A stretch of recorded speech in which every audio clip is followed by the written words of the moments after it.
Hi friends, welcome back to Deepa Samayal. இன்றைக்கி நம்ம சேனலில் ஒரு சுவையான இனிப்பு பணியாரம் எப்படி செய்யலான்னு பார்ப்போம்.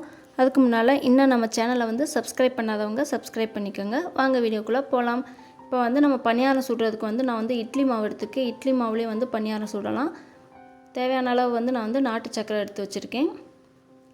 தேவையான அளவு சுக்குத்தூள், தேவையான அளவு ஏலக்காய் தூள் எடுத்து வச்சுருக்கேன். சுக்கை நம்ம மிக்ஸியில் கொடுத்து பொடி பண்ணி எடுத்து வச்சுக்கணும். இப்போ நம்ம சுக்குத்தூளையும் ஏலக்காய் தூளையும் மாவில் சேர்த்துடலாம். அதோட நாட்டு சர்க்கரை கொஞ்சம் கொஞ்சமாக நம்ம சேர்த்து மாவில் நல்லா மிக்ஸ் பண்ணிக்கிடுவோம். எடுத்தோடனே நிறையா சேர்க்க வேணாம், கொஞ்சம் கொஞ்சமாக சேர்த்துக்கலாம். இட்லி மாவுனால் கொஞ்சம் கெட்டியாக இருக்கும். நம்ம நாட்டு சர்க்கரை போடுறப்ப கொஞ்சம் இலக்கம் கொடுத்து நல்லா தண்ணி போல் நல்லா பதம் வந்துடும். கொஞ்சம் கொஞ்சமாக நம்ம சேர்த்து மிக்ஸ் பண்ணிக்கிடுவோம். அது மட்டும் இல்லாமல் நாட்டு சர்க்கரையில் சின்ன சின்ன பொடி பொடியாக சர்க்கரை இருக்கும். அதை நல்லா மாவில் போட்டு நல்லா கரைச்சி விட்டோம்னா நல்லாயிருக்கும். இந்த பதம் வந்தோடனே நம்ம ஊற்ற ரெடி ஆகிடலாம். பணியாரத்துக்கு கரெக்டான பதம் இதுதான்.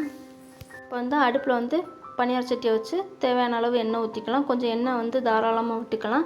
ஏன்னா நம்ம பணியாரத்துக்குள்ள மாவுக்குள்ளே நம்ம இனிப்பு சேர்த்துருக்கனால சட்டியில் நமக்கு பிடிக்க ஆரம்பிக்கும். அதனால் கொஞ்சம் எண்ணெய் சேர்த்தே விட்டுறலாம். இப்போ பணியாரம் ஊற்றுறப்ப நம்ம அடுப்பை சிம்மில் வச்சிடணும். சிம்மில் வச்சு ஊற்றினா தான் நமக்கு நல்லா குண்டு குண்டாக பணியாரம் வரும். நல்லா வெந்து ரொம்ப அதிகமாக வச்சிட்டோம்னா தீயை நமக்கு கருகிரும். அதனால தான் சிம்மிலேயே வச்சு நம்ம பணியாரம் சுட்டு எடுக்கிறோம். இப்போ நல்லா வெந்திருக்கு.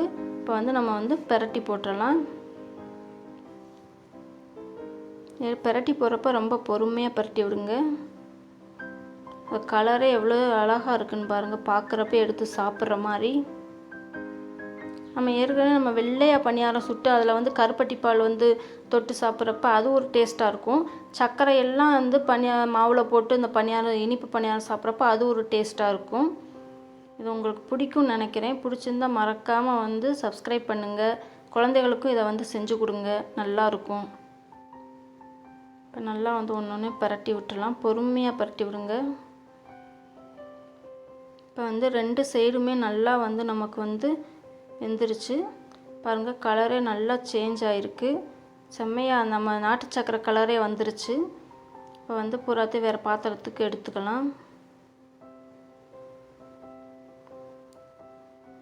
இந்த டேஸ்ட்டும் செம்மையாக இருக்கும். நம்ம சுக்கு ஏலக்காய் தூள் சேர்த்துருக்கோம். அதுவும் இல்லாமல் நாட்டு சர்க்கரையும் சேர்த்துருக்கனால இந்த டேஸ்ட் நல்லா செம்மையாக இருக்கும். நம்ம கருப்பட்டி பால் வச்சு தொட்டு சாப்பிட்றத விட அதுக்குள்ளே போட்டு சாப்பிட்றது செம்ம தான். பாருங்கள், ஃபுல்லாக நம்ம சுட்டு எடுத்தாச்சு. ரொம்ப சாஃப்டாகவும் இருக்குது. பார்க்குறப்ப எடுத்து அப்படியே சாப்பிடணும் போல் இருக்குது. இந்த வீடியோ உங்களுக்கு பிடிச்சிருக்கும்னு நினைக்கிறேன். பிடிச்சிருந்தால் மறக்காமல் சப்ஸ்கிரைப் பண்ணுங்கள். தேங்க்ஸ் ஃபார் வாட்சிங். பாய்.